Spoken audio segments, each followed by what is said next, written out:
Assalamualaikum warahmatullahi wabarakatuh. Perkenalkan, nama saya Sandy. Saya dari Sekolah Tinggi Ilmu Kesehatan Kota Sukabumi. Di sini saya akan melakukan ujian praktik dengan perasaan pendidikan kesehatan tentang penyelamatan saat bencana. Assalamualaikum Ibu. Nah, Ibu, sesuai ini benar dengan Ibu Putri. Nah, Ibu sesuai janji saya kemarin ya Bu ya. Hari ini saya akan melakukan penyuluhan ya Bu ya terkait materinya tentang penyelamatan saat terjadinya bencana. Nah, Ibu sebelumnya Ibu tahu tentang bencana? Tahu tidak? Tahu. Nah, untuk waktunya nanti kurang lebih sekitar 10-15 menit. Ibu, apa Ibu bersedia? Bersedia. Baik Ibu. Kalau begitu bisa kita mulai ya Bu ya. Ini saya untuk medianya menggunakan PowerPoint di sini. Nanti boleh kalau ada yang kurang paham boleh ditanyakan ya Bu ya. Ya, seperti itu.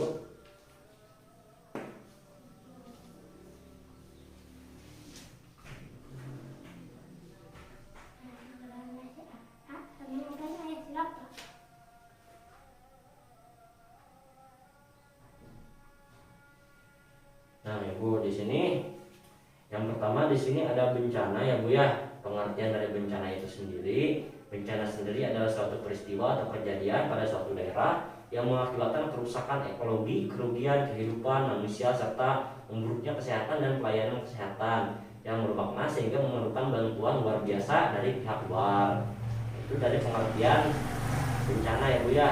Nah, untuk bencana alam sendiri yaitu suatu bencana yang diakibatkan oleh peristiwa atau serangkaian peristiwa yang disebabkan oleh alam, seperti misalnya gempa bumi, tsunami, gunung berapi, banjir, kekeringan, angin topan dan sebagainya.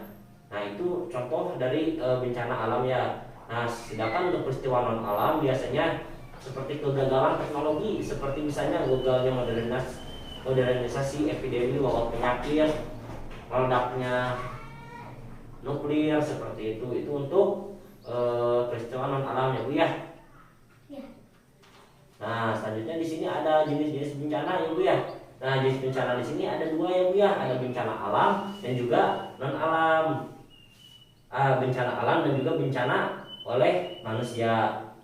Nah, untuk berdasarkan cakupan wilayahnya itu di sini ada dua, ada bencana lokal dan bencana regional. Nah, selanjutnya di sini Ibu ada 3 fase terjadi bencana. Yang pertama di sini ada fase pre-impact, ada fase impact dan fase post-impact. Untuk fase pre-impact sendiri yaitu merupakan fase peringatan atau tahap awal dari bencana. Informasi didapat dari Badan Satelit dan Meteorologi Cuaca seperti BMKG ya Bu ya. Nah, selanjutnya di sini ada fase impact. Di sini yaitu fase terjadinya klimaks dari bencana. Ini di saat dimana-mana manusia sekuat tenaga mencoba untuk bertahan hidup di saat bencananya terjadi ya Bu ya. Nah, selanjutnya di sini ada fase post impact. Untuk fase post impact di sini merupakan suatu dimulainya perbaikan dan penyembuhan dari fase darurat. Juga tahap di mana masyarakat mulai berusaha kembali pada fungsi komunitas normal. Biasanya di sini itu terjadi saat fase setelah terjadinya bencana. Nah, selanjutnya di sini ada fase pelayanan medis berdasarkan siklus bencana. Ada dua ya, ada fase akut pada siklus bencana dan fase menengah dan panjang pada siklus bencana. Yang pertama, prioritas di lokasi bencana, pertolongan terhadap korban luka dan evakuasi dari lokasi berbahaya ke tempat yang aman. Dan lakukan 3T yaitu triase, treatment dan transportasi. Hal ini penting untuk menyelamatkan korban luka sebanyak mungkin. Pada fase ini juga dilakukan perawatan terhadap mayat. Untuk fase menengah dan panjang pada siklus bencana biasanya ada perubahan pada lingkungan tempat tinggal. Pada fase ini harus mempertahankan segi keamanan, membantu terapi kejiwaan, membantu kegiatan untuk pemulihan kesehatan hidup dan kembali membangun komunitas sosial. Nah, selanjutnya di sini ada fase tenang. Di sini yaitu fase saat bencana sudah tidak terjadi lagi. Nah, pada fase ini diperlukan pendidikan penanggulangan bencana saat bencana terjadi, pelatihan pencegahan bencana pada komunitas dengan melibatkan penduduk setempat, pengecekan dan pemulihan fasilitas peralatan pencegahan medis, baik di daerah maupun fasilitas medis, serta membangun sistem jaringan bantuan. Nah, di sini ada peran perawat. Peran perawat dalam manajemen kejadian bencana di sini ada sebagai dari penyusun rencana, sebagai pendidik juga, dan pemberi asuhan keperawatan, bagian dari tim pengkajian kejadian bencana. Nah, selanjutnya di sini ada peran dalam pencegahan primer. Peran dalam pencegahan primer di sini itu menganalisis instruksi ancaman bahaya, mengidentifikasi kebutuhan saat posisi emergensi, melatih penanganan pertama korban bencana, berkoordinasi berbagai dinas pemerintah, organisasi lingkungan, Palang Merah Nasional maupun lembaga-lembaga kemasyarakatan dalam memberikan penyuluhan dan simulasi persiapan dalam menanggulangi bencana. Selanjutnya di sini ada usaha pertolongan diri sendiri, ada pelatihan pertolongan pertama dan keluarga, dan memberikan alamat dan nomor telepon darurat seperti dinas kebakaran, rumah sakit, dan juga ambulan. Nah, selanjutnya di sini ada peran dalam keadaan darurat. Di sini peran perawat saat terjadinya bencana, biasanya itu melakukan pertolongan pertama pada korban bencana, seperti tepat setelah keadaan stabil, keadaan bencana mulai stabil. Masing-masing bidang tim survei melakukan pengajian cepat terhadap kerusakan-kerusakan. Begitu juga tim perawat yang akan melakukan perawatan dan pertolongan pertama kepada korban-korban bencana alam. Itu bisa dapat dipahami, Bu? Dapat dipahami. Nanti kalau ada yang tidak paham boleh ditanyakan ya, Bu ya. Nah, selanjutnya di sini ada peran perawat di dalam posko pengungsian atau setelah bencana itu terjadi. Yang pertama di sini ada memfasilitasi jadwal kunjungan konsultasi medis dan cek kesehatan sehari-hari. Tetap menyusun rencana prioritas asuhan perawatan, merencanakan dan memfasilitasi transfer pasien yang memerlukan penanganan kesehatan di rumah sakit, mengevaluasi kebutuhan kesehatan harian, dan memeriksa dan mengatur persediaan obat. Membantu menenangkan penempatan pasien dengan penyakit menular maupun kondisi kejiwaan yang labil. Selanjutnya di sini ada kesiapsiagaan, yaitu kesiapsiagaan di sini yaitu suatu upaya yang dilakukan untuk mengantisipasi bencana melalui pengorganisasian langkah-langkah yang tepat, efektif, dan siap siaga. Selanjutnya di sini ada pembentukan masyarakat penanggulangan bencana yaitu KMPB.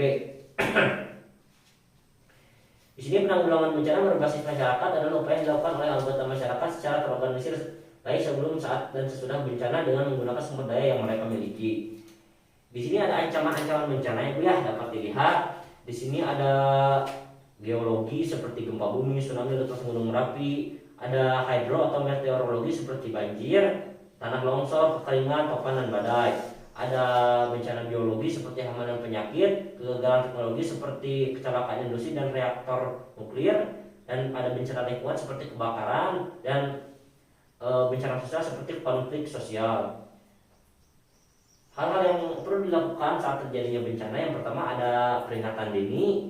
Peringatan upaya untuk memberikan tanda peringatan bahwa bencana kemungkinan akan segera terjadi. Selanjutnya di sini ada mitigasi. Mitigasi bencana itu yaitu upaya untuk meminimalkan dampak yang ditimbulkan oleh bencana.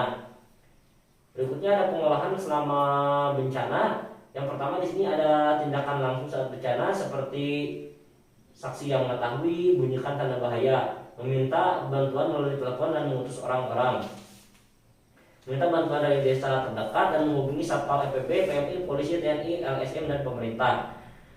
Dan selanjutnya di sini ada tanggap darurat saat bencana. Yang pertama ada kritis, yaitu perawat langsung. Korban yang kritis harus diutamakan dan secepatnya dibawa ke rumah sakit. Yang berikutnya ada darurat. Korban yang darurat segera diberi bantuan untuk meringankan penderitaan secepatnya. Untuk yang non kritis bisa menunggu perawatan, dan yang tanpa harapan meninggal atau tidak bisa dirawat. Berikutnya ada pemenuhan kebutuhan dasar saat bencana, meliputi bantuan tempat penampungan, bantuan pangan, non-pangan, bantuan sandang, bantuan air bersih dan sanitasi, dan bantuan pelayanan kesehatan. Berikutnya di sini ada perlindungan kelompok rentan saat bencana. Yang pertama ada anak. Anak di sini selanjutnya ada perempuan, seperti perempuan ibu hamil dan menyusui, dan penyandang cacat dan pralanjut usia. Selanjutnya di sini ada pemulihan atau rehabilitasi dan rekonstruksi setelah bencana. Kegiatan dilakukannya yaitu ada pemulihan atau recovery. Di sini yang pertama ada rehabilitasi, yaitu mengupayakan pulihnya fungsi dasar dan standar minimal, dan rekonstruksi untuk mengupayakan pulihnya fungsi secara menyeluruh bahkan lebih baik dari keadaan sebelum terjadinya bencana.